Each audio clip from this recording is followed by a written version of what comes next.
You're listening to ProBooth Talk, education and insights for photo booth company owners.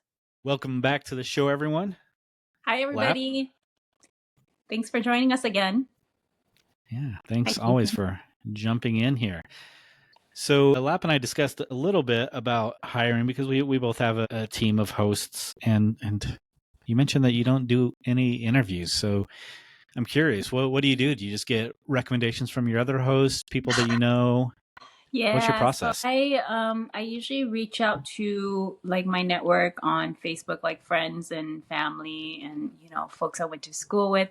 And I just usually post like that I'm looking for help. And I feel like I've gotten the best staff from referrals. I don't interview just because I feel like the job that we require is untraditional. It's not traditional like 9 to 5. It's not those kind of jobs where, if you come in calling sick, someone else is gonna go and fill your spot and take your place and fold those shirts or whatnot. Like, and it takes a lot of initiative and just being able to like think on your feet, because the scenario is the same job, different location, but the scenarios that come up, it's ever changing. Like, you have so many different roles. It's not, what we do is not the kind of job where a staff member can sit there and say, that's not my job, because your job literally can be anything, and I feel like when I interview people, it's hard to gauge, for me anyways. It's hard for me to gauge, like, I can't tell if they really can think on their feet. So I prefer just to have them like go out, work one event. You usually can tell that first event, like someone who just stands there waiting for directions and waiting, they usually can't handle the job. I mean, just because they're the type of staff member that probably needs direction, probably doesn't have the ability to figure out what needs to be done. The ones that have been with me for several years, those were the ones who were able to like look at the situation and be like, okay, we're packing up, backdrop needs to be taken down. I don't know how to put the photo booth down, but I know how to go grab the boxes. I know how to put the props away. They have the initiative where they don't need you to bark orders at them. And those are the ones that are ideal for what we do. Perfect. So we want to talk about a lot of questions that we get are directly around our teams and our staff. So we want to put together probably either 3 or 4 different episodes because it's just too much information to fit into one. So this is our first part of staffing our agency and the way we do it. And it's we're going to attack interviewing, which is kind of going to be one-sided because Lap doesn't do interviews, but not everybody needs to. So it's good to have both those sides, because a lot of people will have that network of people. Me, I'm very introverted and I don't have any friends. So I couldn't reach out to my friends to work. I did, when I first started, did use some of my siblings and family to come help me with booths, but they all have their own lives. It was good to just like help bridge me before I was actually able to hire somebody. Just, those 1 or 2 events here and there until I was ready to, have somebody do most of the events, or I had enough events help me get to the point where I had enough events to hire somebody out. So like, I have to ask Jason, like, what are you looking for during an interview? Like, what stands out to you when you're interviewing a prospective? So like you mentioned, this is a very unique industry. So I have been a business owner in some respects since I was 20. And there's been just a lot, from a detail shop to a maid service, to a lending company for like short-term loans, like payday loans and stuff. So, and before that, I was helping with interviews for a call center that I worked at. So I've been through lots of different interviewing scenarios to where we were asking like, what's your 5-year plan? And where do you see yourself? And, all these different, give me an example of one time that, you had a hardship with a client and how you came through that. But we don't do any of that for this job. So what the people that we're looking for, like you mentioned, we need people that are incredibly dependable. We need people that I believe are going to stick around for a while, because training can be very expensive. So I don't want to train you unless you're going to be with us for, at least a year or so. But most of all, we're looking for someone that has like a lot of outgoing energy and is really engaging, because I feel like I can train most people to set up a photo booth, especially with tech support. We have in-house tech support. There's companies like Photo Booth Support that can offer other support. So mostly I want the things that can't be trained, and that's that personality. So we have a very unique way to do interviews here. We actually kind of have a secret interview. So we bring people in, and and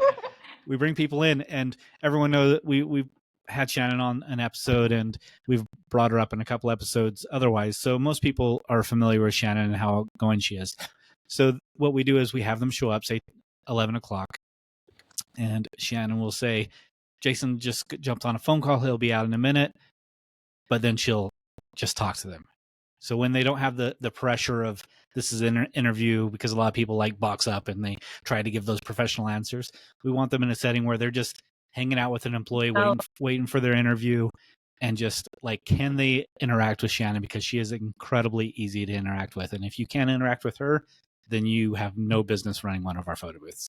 So we want to just know like how engaging they are. And if they're super engaging, if they're telling her life story and asking her questions about her life, then I can hear that, and I'll come out and I'll ask some of the relevant questions about, what kind of car do you have, and make sure they read the job description and ask what they know about our company and things like that, which we'll get into a little bit more in a minute. But if they're not engaging, if they're just sitting there with their hands in their lap, then she'll just be like, his call's probably going to take longer, and she'll just get rid of him. That is so genius.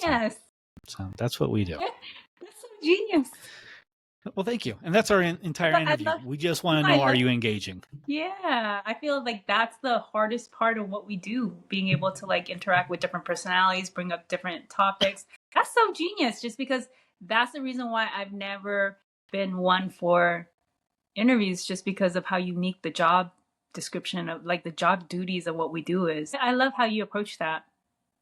Yeah, and people are always faking interviews, and they may still be fake with the staff that are greeting them while they're waiting, but not as fake. They're a little more relaxed. We've had people get into some really weird, awkward stories with her in just like 3 or 4 minutes, and we're like, maybe this person overshares. They're engaging and outgoing, but maybe we don't want these stories at events. So let's move away from that drama. But one of the biggest questions we get is, where do we find people? And that's actually changed a lot throughout my time as a photo booth owner. So for a while, right now we're going to Indeed. Like, we're almost exclusively on finding people on Indeed. And it is kind of a lot of work, because like we'll post, and in like 4 or 5 days, we'll have like 60 resumes. And I'm pretty sure Indeed will just like allow people to like click on jobs without actually looking at them. So we ask like a very simple question, because you get to add some of your own questions, and just basically say, in one sentence, tell me why you think you're a good fit for this.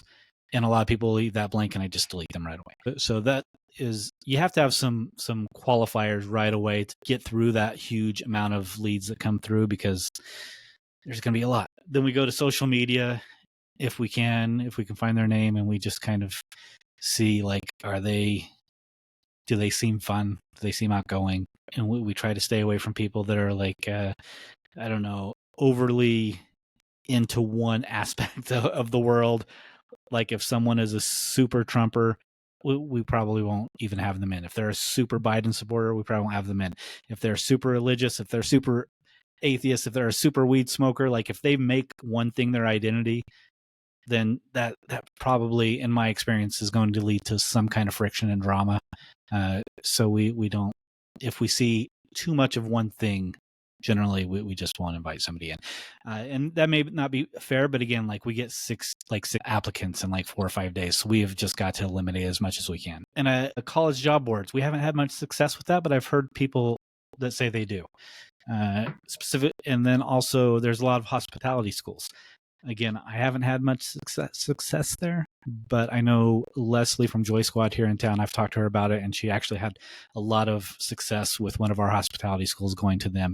And sometimes you can even get lucky and get interns that will come and just like work for free, apparently, from what I've heard. That would be fantastic. And also, so Facebook groups. So this is where we initially started, because we kind of wanted to take into account like the people that we're looking for, the people that have been successful in the past. And a lot of times that'll be like people that are naturally outgoing and know how to, like, no matter what's going on in their life, they know how to turn that off and start performing as soon as, you know, the photo booth light turns on. And a lot of times those are gig workers and actors and people that are aspiring to be actors. Those people, the quirky type of people that were in like the drama club. So you need to be where those people are and join some of those Facebook groups. So we would join like actor Facebook groups and gig worker Facebook groups and those sort of things. And just when we were hiring, we would post like, hey, what's going on? Wants a job. Here's some photos of what we're doing. It's really fun. And then we have like a Google form for people to go and fill out like some basic information, because like we need you to have enough responsibility to complete a job application, even though it's not a true job application, just so we can make sure you have some level of responsibility. There's also like a really like cosplay people, and we have a bar here called Millennium Fandom that is like a cosplay bar. People go there and cosplay. So we joined, you know, their message boards, because cosplayers again are typically those like outgoing people that that do that kind of stuff are more outgoing. So we like that. We've had tremendous success with stay-at-home moms, people that especially because events are sporadic. Right. So stay-at-home moms, they're not relying on that income so much. There's typically a breadwinner, or stay-at-home dads. You know, it goes both ways. There's typically a breadwinner already, and they just want a reason to get out of the house. They're usually at an age bracket that is a lot more reliable than the younger kids today. You know, they're going to come and show up and do phenomenal. They also like the flexibility. Yeah, lots of like flexibility. Not being tied into like a Monday through Friday, you know, where it conflicts with their kids' schedules and things like that. Because there's a few on my team that are single parents as well. And so actors are really big just because they're so comfortable. People who really thrive at the job are people who are comfortable in their skin. I don't know how else to say that. Like, they're comfortable just being out there, being able to like engage with a crowd that they don't know, you know. And whatever the theme is, they can turn it on. Like, sure, you, most of the time you're at professional weddings, but sometimes you're at a Star Wars wedding, and this guy might, you know, love Star Wars, or even if he doesn't. Like, Shannon hates sci-fi, but when she was doing an event, she had to do the Star Wars event, and she turned it on. She became a Star Wars fan for that day. You know, that's just the type of, and you know, she has a theater background, of course. So it's those type of people, and we're also in like mom groups on Facebook. Just occasionally we'll throw out, hey, we're hiring. This is a really fun job, and we've created like a promo video that you know shows some fun events that we've done, just so people will be like, wow, that looks like a lot of fun. Yeah. And we're very transparent. Like, so we've got a link on our website for when we're hiring, and spoiler alert, we're always hiring, that people can go to, and it breaks down like everything, setups and times and how long events are, starting pay. So when people apply, they should know everything going in. And if they don't, then they're not thorough enough really for us anyways. That's still outside my comfort zone. That's the reason why I haven't stepped out of just like the network of, you know, referrals, just because it's trusting like bringing on people that I don't know and just don't have any sort of connection with. I don't know if that's something that a lot of owners struggle with. I know that's something I struggle with, because I know I've had a few people ask me like, how do you know your team is not going to run away with it? You know, like I've never had that actually. I mean, like, I've had people ask me that, like, you know, how do you know they're going to return your equipment at the end of the event? And so for me, it's, you know, I'm not in that comfort zone yet and that's a big part of why.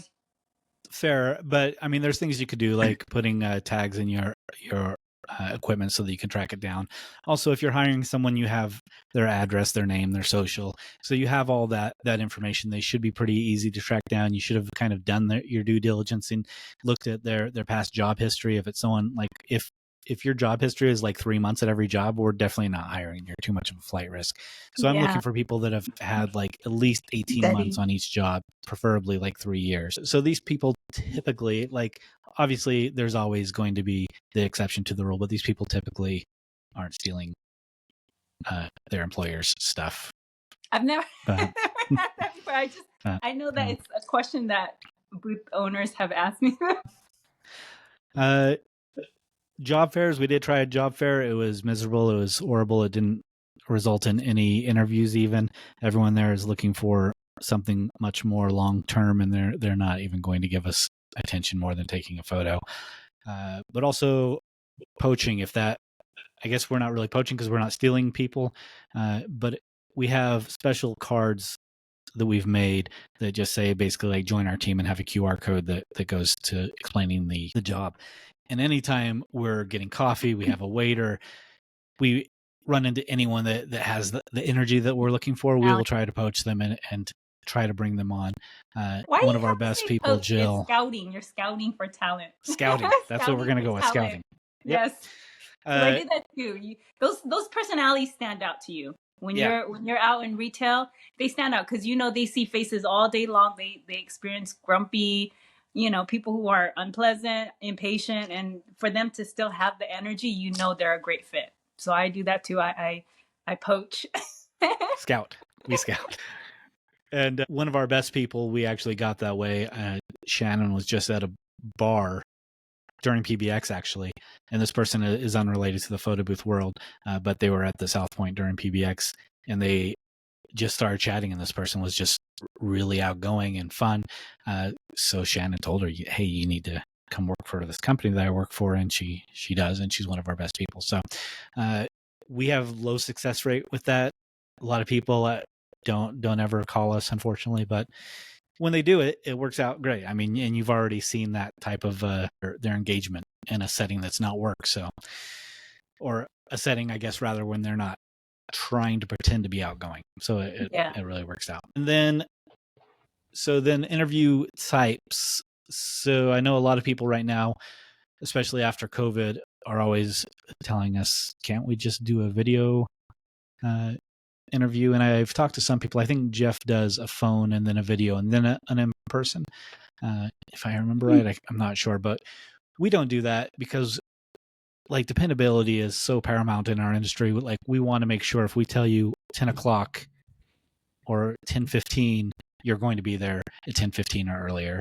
And if you're showing up at 10:30, then, it's going to be a 5-minute interview. We're going to get the spill about me being in the office or in the back room or whatnot. And then Shannon will typically say, hey, we've got interviews lined up all day. It looks like he came in a little bit late and he's in the office, so we probably won't have time to meet today. So we'll send you an email and we'll just get rid of him. Like if you're coming out late to an interview, it's just not going to work for us. So we want an in-person interview so that we can make sure that you can arrive on time. And then plus, like I said before, we've got the fake interview that just wouldn't work on a video setting.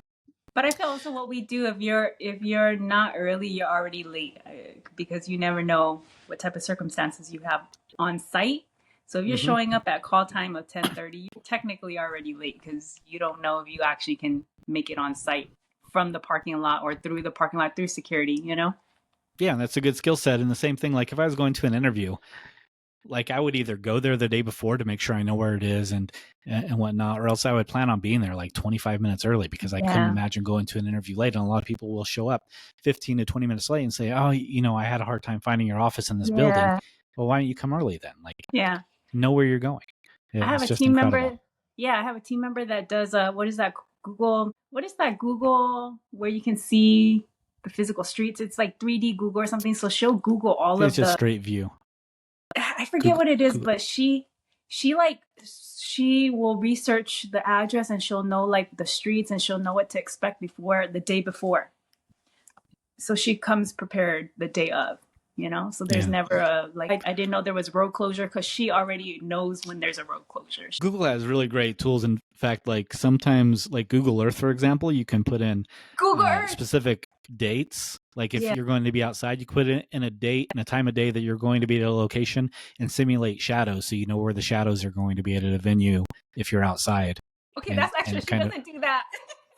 Well, There's some things that you can do for that. Like if you're wondering where you're going to set up at this venue, you can look ahead of time and see if you're going to be in the shade or not. That's really valuable, and it's something that we use occasionally. I never thought to do that. That does make sense for 360 because you can't control the lighting with 360 LED lights. That would actually make sense. Should probably start doing that. But yeah, she uses Google Earth to look up streets and parking, and she looks up parking structures, and so she's prepared for the day of the event. Yeah, and even if it's not 360, like if you're setting up in an area where you have people staring right into the sun, no amount of flash or lighting is going to prevent that squint, so it's just good to know where you're setting up ahead of time. So let's see, where was that? We always do in person. So we're very fortunate as far as where to hold interviews because we have an office. We can just bring them in here, and it makes it very easy for our secret interview to take place. Obviously, I was not always in that situation. We started in our house like everybody else. So prior to that, you can always use coffee shops. Starbucks is getting pretty overrun. So I would suggest like smaller coffee shops. There's a place in town called in Las Vegas called Angry John's or something like that. But it's a local coffee shop. It's kind of big, and there's always a corner that you can set out all day and have people come and do interviews. And as long as you're buying some coffee every night or tea or juice or whatever every hour, then no one's going to care. No one will probably care anyways, but we definitely use coffee shops. Bakeries are the same. They usually have like a dining area that people don't use because people typically come to bakeries and just pick things up and leave. So we did an event for a bakery, and I just asked her, hey, do you mind if I do interviews here? And she was like, yeah, you want to show people that we're here? It's great for them because it's like free advertisement. People are going to walk in, they're going to smell stuff, they're going to see things. So bakeries are a good option. Libraries have rooms that you can use for free. Get a library card, and they have conference rooms, and they have these smaller rooms that you can just reserve for blocks of time. It is kind of weird. People are like, I'm interviewing for this job, but the address to do my interview is the library. I talked to people after I hired them, and they thought it was a little weird that they were going to the library for an interview, but they came and they got the job, and it's a private room. You could close the door, and it's easy, and it's for co-op places. So if you have like a place in town that, like I think like WeWork or something like that, there's co-op places that typically have conference rooms that you can rent for like, I don't know, like $75 an hour or $100 a day or something like that. I can't remember what the price is, but you can rent these conference rooms and have people hold interviews there. And sometimes even like your Chamber of Commerce or SCORE, your local SCORE agency or a small business administration will have conference rooms and interview rooms for either free or very cheap. So reach out to those resources too. I've never used them personally for that purpose, but I know they're there. So there's definitely places to hold interviews if you're still working out of your house. It's not your couch. Next tip, scheduling interviews. So when we first started hiring people, we made the enormous mistake of like blocking out 8 hours, and we'd give everyone like a 30-minute block, and we would sit at a bakery or a coffee shop literally all day for 1 or 2 people to show up. People don't show up to interviews. I don't know what it is about this generation, or maybe it's our generation as well, but I didn't experience it because I wasn't hiring at that time. But people just don't show up for interviews, and I've experienced it in other businesses that I've been hiring for. It's not just photo booths, but I have had the conversation with a lot of photo booth owners who experienced the same thing. People, and Shannon did hiring for the Venetian in Las Vegas before she came here, and she experienced the same thing as well. Surprisingly, the Venetian didn't have a hiring room. She actually used a coffee shop in their food court as well to do her interviews. Wow. And she said it was the same thing. She would plan like 8 hours during the day, and she would just tell people, when you get here, call us or message us and I'll come down, because so many people just don't show up. So my solution for this was group interviews, and this was one of the best things I ever did. Now, if you have 20 people, if you schedule people, we do 4 people per block. So between 10:30 and 11, we'll schedule 4 people.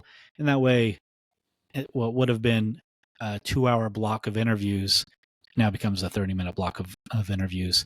So either you can schedule way more people or spend way less time doing your interviews during the day. And we have only had two times two people show up, even though we're scheduling 4 people per half an hour block. And if 2 people show up, like, we don't care. Like, we'll interview 2 people at a time, especially since we're only really looking for how engaging people are. That's a perfect scenario to have 2 people that have never met chatting about the job and, what brought them there and whatever. It gives you a really good example of who is naturally chatty and stuff. So group interviews, definitely do that, or else you're going to be sitting at a coffee shop for 8 hours for 1 or 2 people to show up, and you'll be very frustrated. Let's see. So how many interviews are you scheduling that are no-shows? Most. So we're always hiring. We want to have the very best people, so we're always hiring. And if we hire someone that's amazing, the person that's in our staff that's the least amazing will just slowly get less jobs, and the people that are better get more jobs, and eventually all your people will be amazing. And that's how we kind of ensure that we always have amazing staff, is by just continuing to hire. So every Wednesday we schedule interviews, and I say typically we'll have like 12 people scheduled, and I say on average 3 people show up. So 2 or 3 people will show up, and sometimes we'll only be able to schedule 6 people or whatnot. But I would say maybe 20% of people show up for the interviews, so not very many. Wow. And we're not hiring, like when I say we're always hiring, like we don't hire 2 people every week. We're not like firing people that quickly. You're just always looking. We are looking for really great people. So, in a month we might find one person that we're like, yeah, that person was amazing. We feel like they're going to be a good asset to the team, and we'll include them. We'll start training them and whatnot. And if they work out, then, we try to assign everyone equal jobs, but obviously the better people get the jobs more often, and the people that are less engaging, that get fewer reviews, they're just naturally going to fall back to like backups. Like when we're overbooked, they'll be getting the jobs, and that's just the way it is. At the end of the day, it's still a business. Let's see. So time needed per interview, we schedule 30 minutes per interview spot, even if we have 4 people. Like, again, we'll throw some basic questions, but we're really just looking if people are engaging or not. So what to look for in interview questions, I feel like we've kind of already covered that. We're looking for people that have availability. So, school teachers are really awesome for us. We found a lot of success with them. Like I said, like stay-at-home parents are really good for us. If someone has like a 9 to 5, it's really like, we'll never be the people's number one job. And if they've got to call into one job, it's always going to be you, because, you're only giving 1 to 6 events per month, where the other job is literally their livelihood. So we try to stay away from those people. Like, if they have to make if it's a person that has to make a decision between us and their other job, any kind of frequency, we're not going to hire them, because we know that we will lose that battle, as we should. People should choose their family and paying their bills over, their side money. So we want people that have their income isn't going to be their livelihood typically, and that's going to be like college kids, stay-at-home parents, teachers, things like that. Military people, super disciplined, sometimes not as outgoing, but man, their discipline is fantastic. If we see on someone's resume that they're in the military, it will certainly increase their chances of getting an interview, because we know that they're going to be on time every single time. We know that they have basic problem solving skills. We're also, like I mentioned earlier, we're looking at their job history, making sure that they are at jobs like at least a year. Like, we don't want really transitional people, and that's just the way it goes. Hopefully we're finding people that have been in hospitality, so we know that they're kind of engaging, like bartenders. If you've been a bartender, you are an engaging, outgoing person. Like, I think anybody in the events. Yeah, anybody in the events. What are your thoughts on applicants who are very, very active on social media, like people who like want to be influencers on social media? Like, what are your thoughts on that? I love social media people, because like and again, it's not always true, but the people that are outgoing on social media are typically outgoing in person as well. Like have really active social media accounts. Like you could look at myself, like I'm very introverted and there's like almost zero going on my social media. It's things that I like twist my arm to do to post just so that people know that I'm alive because I own a business and I feel that I have to do that. If I didn't have a business, I probably wouldn't have social media. If you're active on social media, I feel like you're going to naturally be an outgoing person. That may not always be true, but I like finding that social media. And also people that are outgoing and doing good social media, like influencers, they're going to be posting stuff. You know, they're going to be going to events and they're going to be doing their reels and they're going to be promoting you with, you know, for free, just because they hopefully will love their job and love what they do. And I'd say at least 50% of our staff, probably closer to 70, at every event they're doing photos, they're doing reels, they're doing videos, and they're posting it to their own social media and tagging us, and we share it, and that's just great content that's natural to what they do. Appearance, I might get some slack for this, but we're kind of judgy.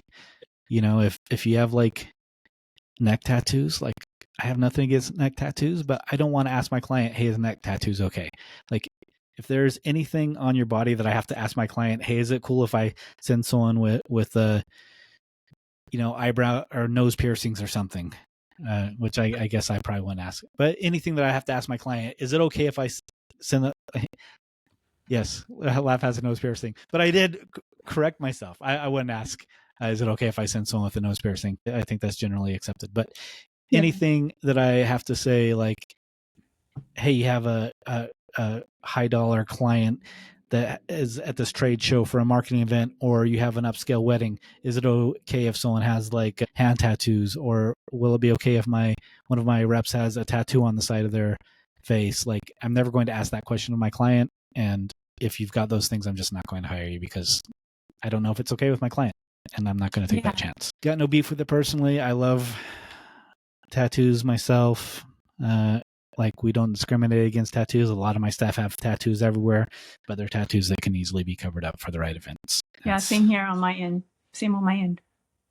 Yeah, and some people, I mean, I've seen a lot of people take offense to that and say they've got tattoos on their face, but they could do a better job than everyone else. And that may be true, but, you know, I don't want to ask my client if it's okay. And that's... Especially for the corporate clients, like you have to kind of blend in as staff, you know, and anything that makes you stand out, like wild hair, tattoos, things like that, it's not, you have to worry about them fitting the image of their brand, not even anything, because I'm far from conservative with fashion or style or anything like that, but I think like we have to cater to the fact that like our clients are very, you know, even just the photo booth, it's very clean, minimalist for a reason. It fits in with different brands. It fits in with their identity. It doesn't clash. You know, we have to. Yeah. And a lot of times they don't want you to fit in with their brand. A lot of times they want you to be non-existent. And that's why you know, they have that dress blacks. They want you to pretty much disappear. Yeah. And you can't do that if you have, you know, really loud tattoos or really bright hair colors or things like that. So, you know, we tend to stay away from that. We already went over interview questions, but I wanted to mention like the most important question in our arsenal.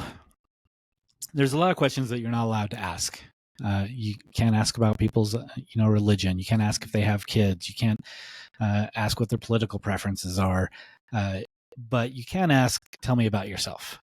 And most people will answer all those questions just from that question. So use that however you want to. What else? Always hiring. I kind of went over that already. We're always hiring. We're always looking for people. Sometimes if we've got a lot of staff or we're kind of coming into the summer, which are our slow months, we will pause.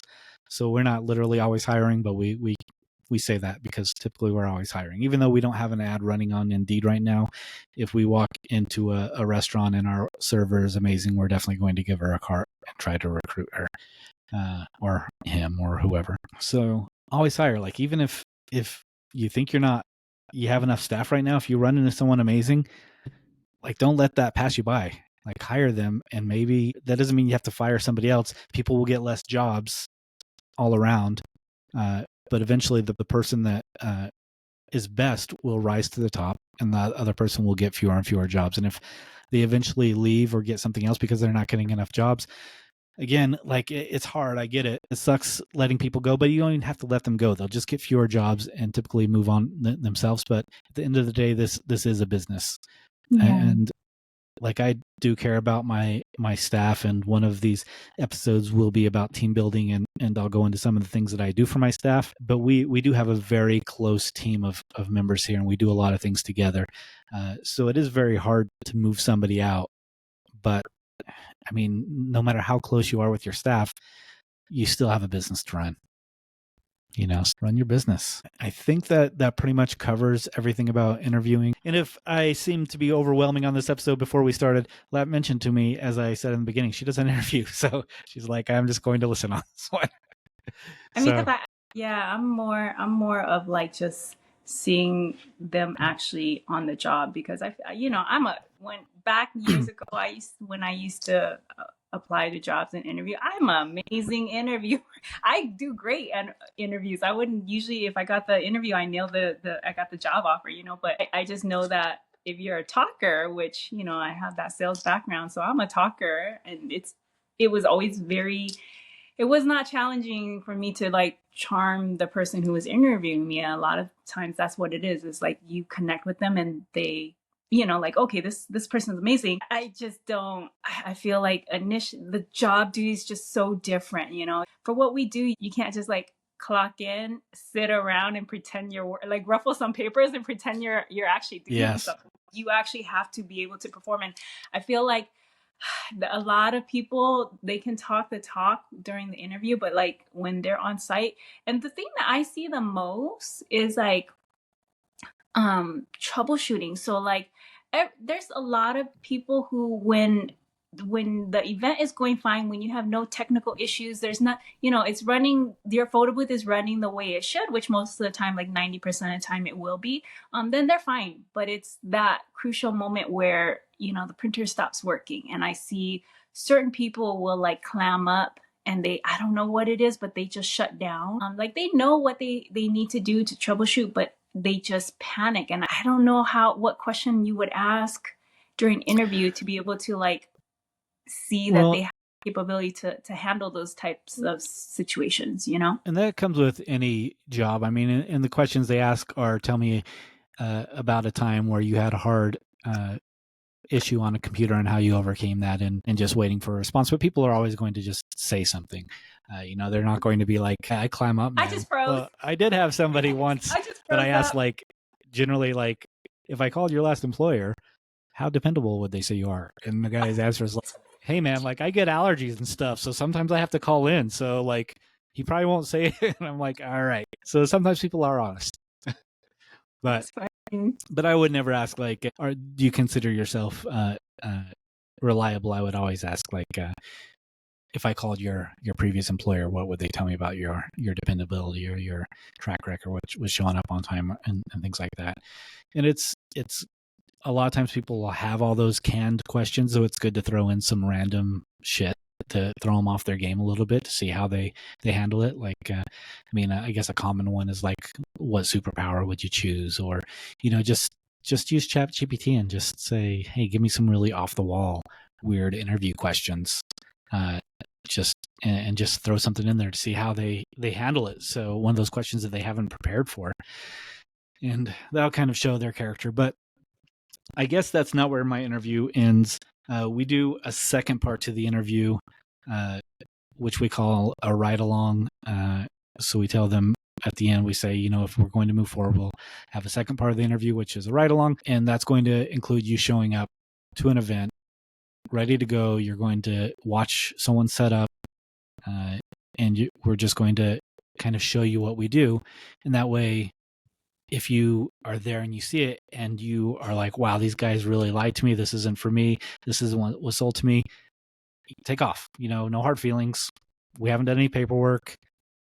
And same thing, like if we see you there and you're not a good fit for us, we know that before doing any paperwork as well, so we know not to move forward. So it's kind of like a second part of the interview. Everyone does a ride along, and that's not paid. Or a lot of times people will be like, is that paid? And we say, no, it's your second part of your interview. Maybe technically we should be paying people for that, but it's they show up for like 40 minutes and we get a good idea, and from then we do training. So, and we'll cover training in a next episode, but I feel like our training basically is like 5 events, and in that time we'll know if they can't handle troubleshooting, and they're always with someone during those training events, and if they can't handle troubleshooting or setup or guest engagement, then we know before training's done and we can just get rid of them. So that's not really a big concern of ours either. But I can tell some stories about some crazy interviews. I'm not very good at storytelling, so I'll just mention them. But we have had right now we've had 2 different people show up with their friend and say, my friend's actually looking for a job too, so they're going to interview with me. What? It's like, they're actually not going to interview with you. That's not how this works. And that's happened 2 different times. We had someone show up with their husband and tell us, so my husband has a job, but he's going to work events with me, so you're basically getting 2 for the price of 1. Whoa. And yeah. we don't want 2 for the price of 1. That obviously is sounds like some control issues, and we don't want any part of that. Yeah, that's concerning. And we have actually also 2 separate times, people show up to their interview with their mother. One was just going to sit in the front room, but she told us that her mother doesn't let her drive, so her mother will, during events, she'll just wait outside in the car. And this girl's like 22. And we're just like, well, that's not going to work. What if something comes up and your mother isn't available? But my mother doesn't let me drive, so she's here and she's in the front room, and she'll be driving me to all my events. And then another mother, at least actually she showed up and I was shot. She did, and we had another mother show up and wanted to sit at the table with us and was asking questions during the interview about the job. What? Like, how late are you going to have my daughter out? What kind of neighborhoods is she going to? And we were just like, don't worry, your daughter's not getting this job, so you don't need to worry about any of those things. So there's some fun stuff from interviews. You get some fun stories like that if you want them. But that's basically all I've got about interviews. And when they're there, we'll confirm that they read the job description and they understand that they have to travel to the events in their own personal vehicles and carry the equipment. And a lot of people feel like they can just take the equipment home, and so we make sure they understand it has to come back that night. We make sure that they understand the pay. We ask what they know about our company. So when we ask them, and for an interview, we say, and if you want to read more about the job or our company, here's our website. And we do expect them to look at our website. Like if they come back in and they're like, I don't know, something with photo booths, right? Then you're not interested in us enough for us to hire you. We love when people are like, oh yeah, I looked at your reviews. You guys are really strongly reviewed. And I saw that you do this really crazy, like mosaics. I've never seen that before. So anything that tells us that they actually looked at us as a company, that they looked at our reviews and went to our website is a big plus for us. We make sure it's clear to them that they're going to be working alone. Like during the training, it's 2 people, but most jobs, they are going to be working alone.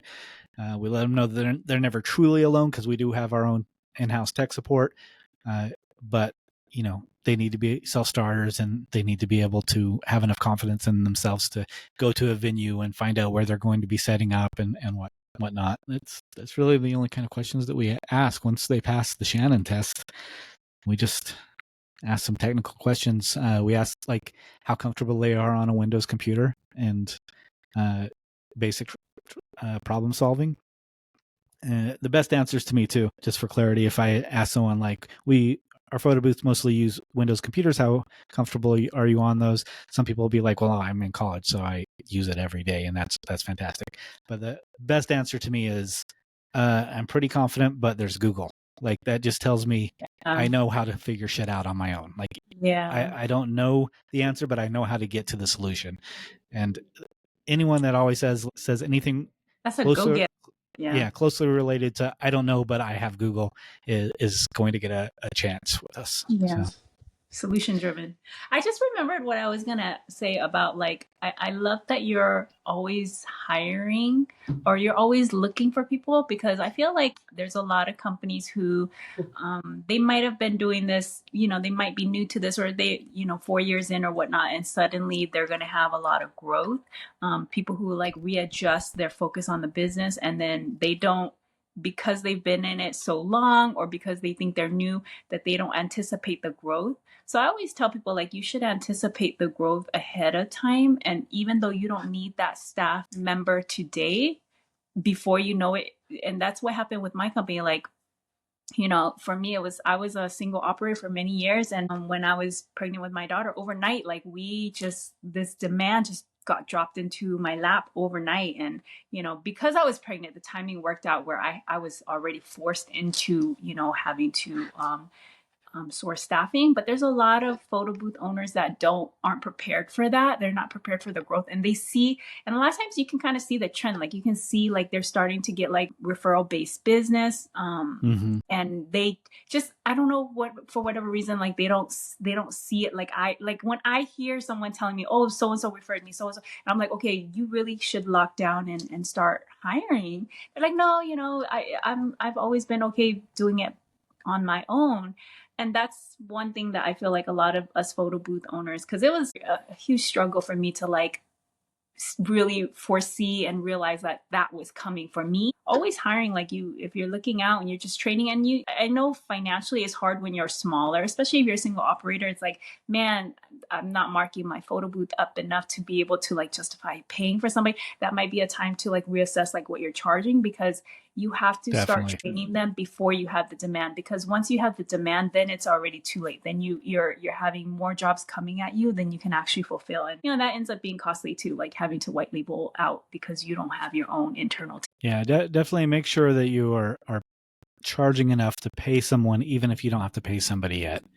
Because at some point you're going to have to, and just acknowledge that if you're going to start looking to hire someone on in the beginning, like you're going to have to take that hit, and you're going to have to give them the majority of the jobs just so that they care about working for you. You can't just give someone one job here and there. You're going to have to do the one job here and there, and you're going to have to pass the majority of the jobs on to them, or else it's not going to be worth it for them to stick around. You're going to have to. I hear that from a lot of owners. Like they'll only send out a job when they can't personally run it themselves. And I totally agree. Like you have to look at it like it has to be mutually beneficial for you and for them. So if you're only giving them like one job every like 1 or 2 months, they're not going to stick around, So that's something that I had to do. I had to like just step away from events altogether so that my team was the ones that were working the event, so that it was beneficial to them. They have to make money just like we have to. But like I also reassure a lot of owners, like I know it's costly to pay your staff, especially for companies who aren't charging very much. Like it's a big chunk of your profit, but like in the long run, once you have them trained, it's such an investment in your own growth and your own company's growth. Like you're able to do so much more when you're not the one in the field. When you're not the one working events, you can do a lot more with your own time and grow your business a lot better too. Make sure you get your staff, because this is what we're doing here. Hey guys, Min in town in Vegas here. The one and only Min, stopping by the Smash Booth headquarters. I tried to get onto the podcast, but he wouldn't let me, so I just came to his office. Bye. That's not true. We'll get you on. All